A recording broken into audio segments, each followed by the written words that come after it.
Released in North America on June 23, 1991, Sonic the Hedgehog was the initial entry into a certain Blue Hedgehog's game timeline. The platformer was developed at the very start of the 1990s to feature a brand new mascot for Sega and a pack-in game for the Genesis, which in turn was Sega's attempt at a home console that could contend with Nintendo's SNES. It was a critical and commercial success, helping the Genesis outsell the SNES on its first holiday season, although Super Mario World grossed more sales in its entire first run. The game's legacy is undoubtedly still felt to this day. Besides numerous ports, re-releases, and sequels, it actually influenced other franchises and standalones with various gameplay elements such as springboards, loop-de-loops, and momentum physics. A megalomaniacal and depraved genius named Ivo Robotnik has invaded South Island so that he could enslave the animal population in robotic exoskeletons as a means to build an army that can help him seize the all-powerful Chaos Emeralds. These emeralds, once harnessed, are the only tools he requires to take over the world. At this time, the only creature that stands in the way is a razorback blue hedgehog named Sonic. Sonic's weapon is himself, spinning, jumping, and speeding across the landscape, avoiding obstacles, crushing exoskeletons called badniks to loose his friends from Robotnik's control, and freeing animals yet to be enslaved. Sonic will not rest his rapid-moving feet until he stops the vile villain's nefarious goal.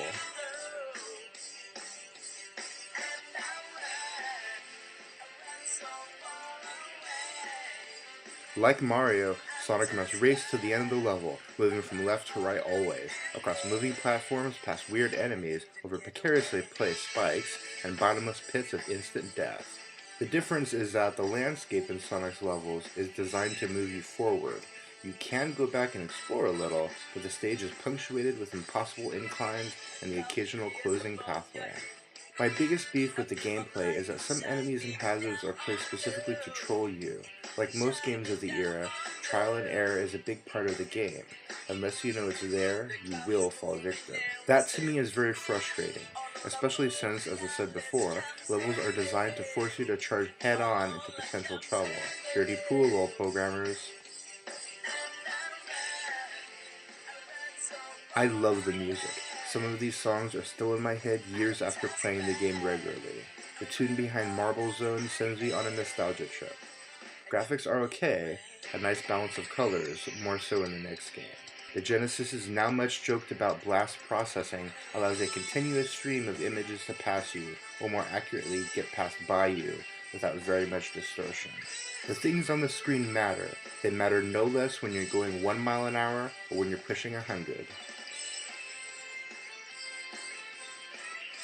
It's those branching paths that do contribute primarily to the game's replayability. This game is literally a speedrun. Naturally, speedrunners will be right at home with this game and its sequels. The difficulty is curved strangely in this game. Every level has something dangerously difficult to get past.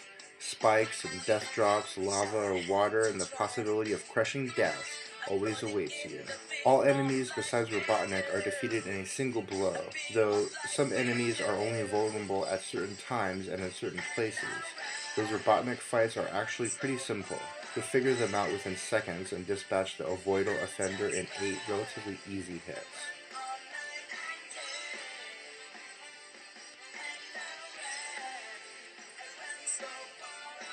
Has the game held up? Kind of. Again, Sonic 2 is far superior in many ways, including graphics, music, but especially motion.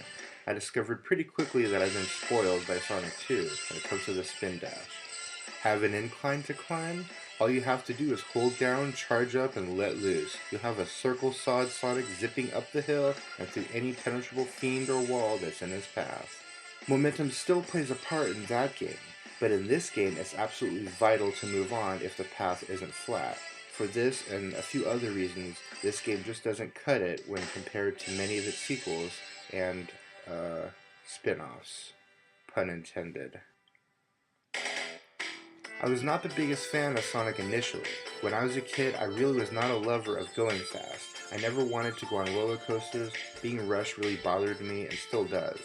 The fact that there is a game all about needing to go fast was disdainful to me. It was my understanding at the time, and in fact was true, that the counterpart of Sonic was Mario. Sonic and Mario were then opposites, so if I didn't like the fact that Sonic was too fast for me, I must like Mario because he goes my speed. It is true that there are several places in Mario levels that require you to take your time and solve problems rather than rushing ahead, and it is true that there is a timer on Sonic levels that will kill you once it reaches 0. But it is also true that there are branching paths and exploration opportunities in Sonic, and there's also that timer in Mario games. Maybe I didn't notice the branching paths in Sonic because I was too biased to care enough to discover them. I know for sure that I never worried about the timer in Mario because I was just good enough to get through the first few levels that are not very stacked against you. I wasn't good enough to get to the harder levels where the timers can really come into play. By this time, I've played farther into Mario and seen those ridiculous levels that I could probably get through if not for that damn 300-second timer, and I've watched Let's Plays and reviews of Sonic where they talk about the branching paths. As I've gotten older, my slightly adversarial stance towards Sonic has been replaced by a positive understanding, even a little bit of displaced nostalgia.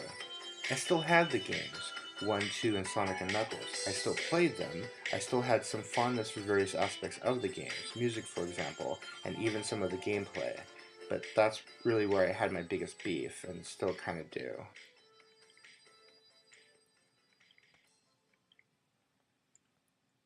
Click the annotation here or the link below for the next game in the Sonic platformer series, Sonic 2.